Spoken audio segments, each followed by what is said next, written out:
नमस्त्रिभुवनार्तिहराय नाथ तुभ्यं नमः क्षितितलामलभूषणाय तुभ्यं नमस्ते जगतः परमेश्वराय तुभ्यं नमो जिनभवोदधिशोषणाय।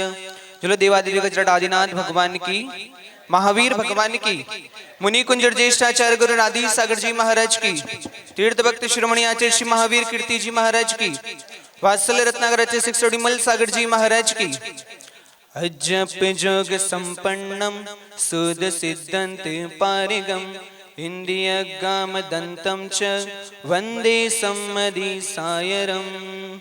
चलो तपई स्मरण महात्मा मार्तंड अजरगण सन्मति सागर जी महाराज की। ज्योति स्वरूप तप तेज प्रवर्धमान यज्ञान भासित जगत त्रय दिव्यवान आचार्यवान कुशलो बहुभाषि विज्ञ वंदे सदा परम धीर सुनील सिंधु। परम पूज्य चतुर्थ पट्टाधीश आचार्य 608 सुनील सागर जी गुरुदेव की।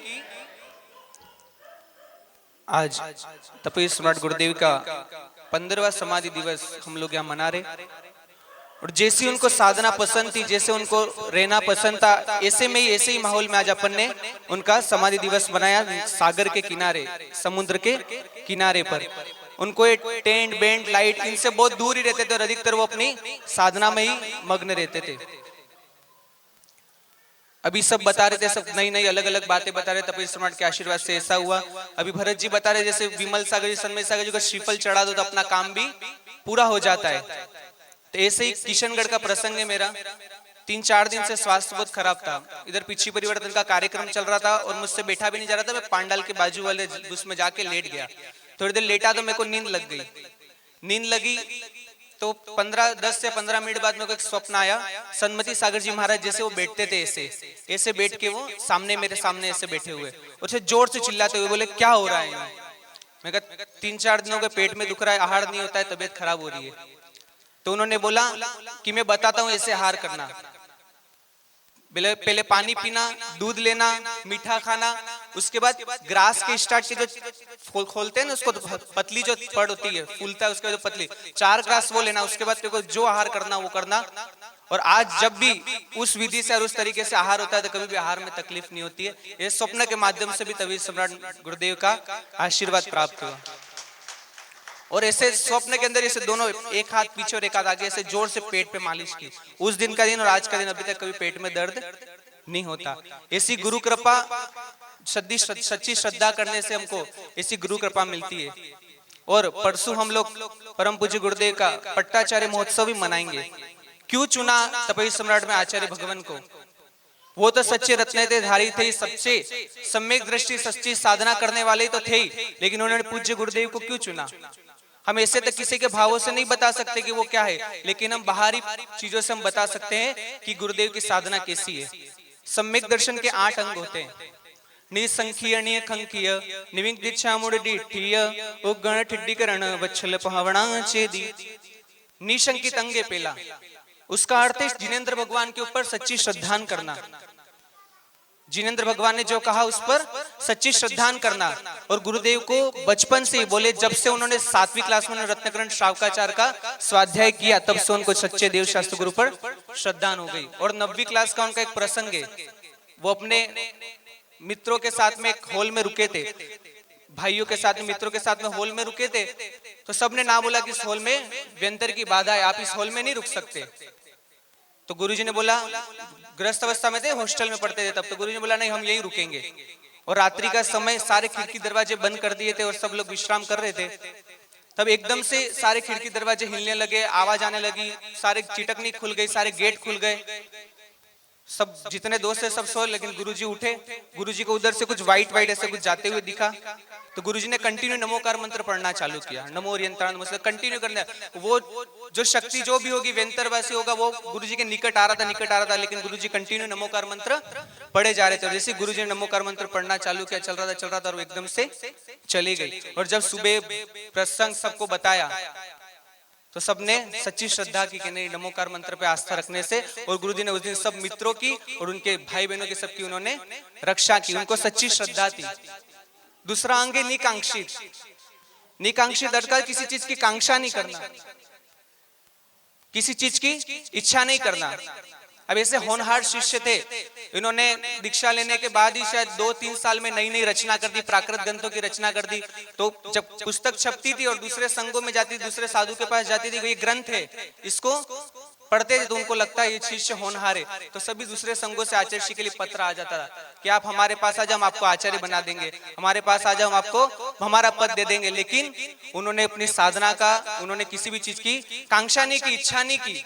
इतने बड़े बड़े पंचकल्याणक होते, लेकिन कभी नहीं बोला कि इतना परसेंट यहाँ पे, या फिर यहाँ क्षेत्र बन रहा है, यहाँ पे डालना, यहाँ पे ये कार्यक्रम है, वहां पे इतना पैसा देना, कभी कुछ भी गुरुजी ने नहीं कहा। किसी चीज की कांक्षा नहीं करते, ये दूसरा गुण है।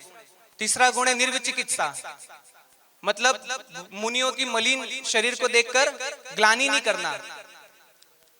आचार्यगण प्रत्येक जीवों के प्रति, मांगीलाल जी हंडावत का प्रसंग है, जब उन रास्ते में हमारे साथ विहार में चल रहे थे तब उनको एकदम से वो गिर पड़े। पहले गुरुजी ने बोला कि क्या बोलते हैं, आप हमारे साथ में क्यों चल रहे हो, आप तो आ जाओ उसमें साधन में। बोले नहीं, मेरे को अभ्यास करना है चलने का।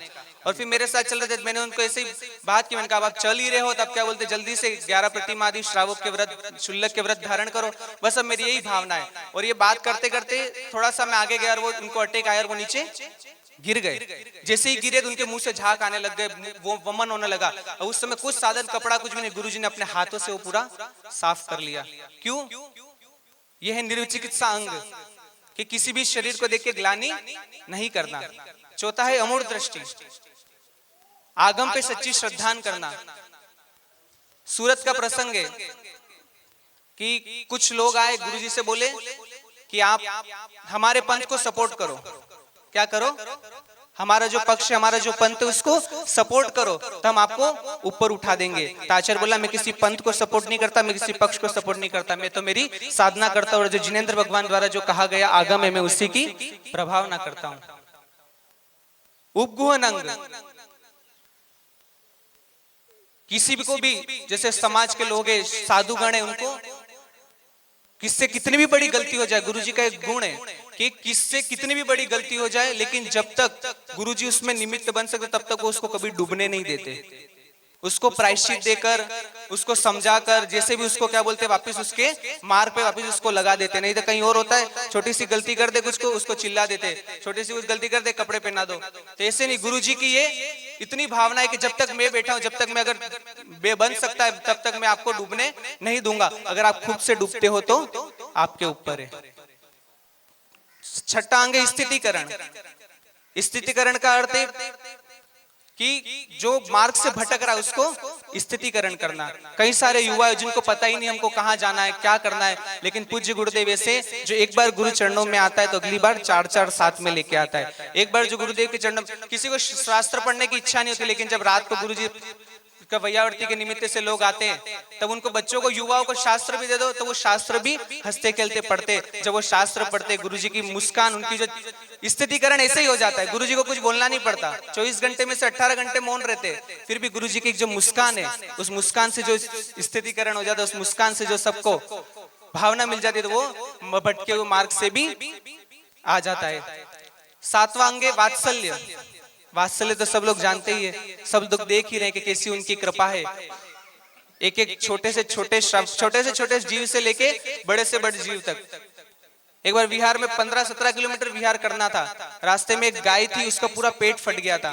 तो जब तक उसका सही वो जगह पे ना पहुंचे, जब तक उसका इलाज के लिए वो ना पहुंचे, तब तक गुरुजी 15 से 20 मिनट तक वहीं पे खड़े। इतना लंबा बिहार करना, फिर भी वहीं पे खड़े रहे। पूरी उसकी व्यवस्था हुई कि भाई अब एक गाय जो है अपने स्थान पे पहुंच जाएगी, इसके स्वास्थ्य के लिए हॉस्पिटल पहुंच जाएगी। उसके बाद गुरुजी ने वहां से विहार किया। ऐसे प्रत्येक जीवों के प्रति वात्सल्य, छोटे से छोटे एकेंद्रिय से लेके पंचेंद्रिय जीव, तो सबके लिए वात्सल्य है। और आठवां अंग प्रभावना। प्रभावना का कि जिन शासन की, जिसको सच्चा ज्ञान हो, जिन शासन पे, जिन आगम पे सच्चा ज्ञान हो, वो सच्ची प्रभावना करता है। और आज गुरुजी की प्रभावना इतनी महती है कि देश विदेश कहो, सब जगह यहाँ पे श्रावक लोग यहाँ पे उपस्थित होते और सच्ची प्रभावना करते। ना कभी किसी पंथ को लेके उन्होंने कटाक्ष किया, ना किसी पक्ष को लेके उन्होंने कटाक्ष किया। समन्वय शास्त्र है, सबको एक साथ में लेके चलते।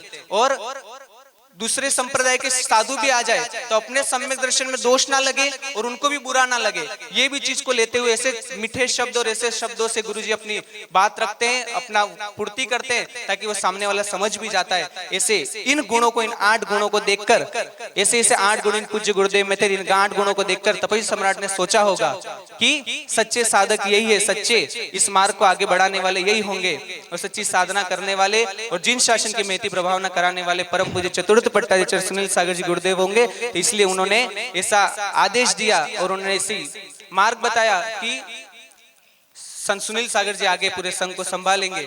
और आज आप देख रहे सन्मति सागर जी ने 30 साधु सुनील सागर जी को सौंपे थे। आज वो 30 साधु से लगभग 200 से ज्यादा आचार्य ने दीक्षा दे दी और आज 900 से ज्यादा साधु उनके मार्गदर्शन में चलते। अंकलीकर परंपरा में लगभग 1000 साधु है, 1000 से ज्यादा साधु, 1000 साधुओं के सबके हेड लीडर आचार्य भगवान होते हैं। तो ऐसे पूज्य गुरुदेव का हमको सानिध्य प्राप्त हो रहा है और परसों हम 26 तारीख को पट्टाचार्य महोत्सव भी मनाएंगे। ऐसी मंगलमय भावना जो बोले परम पूज्य आचार्य सुनील सागर जी गुरुदेव की।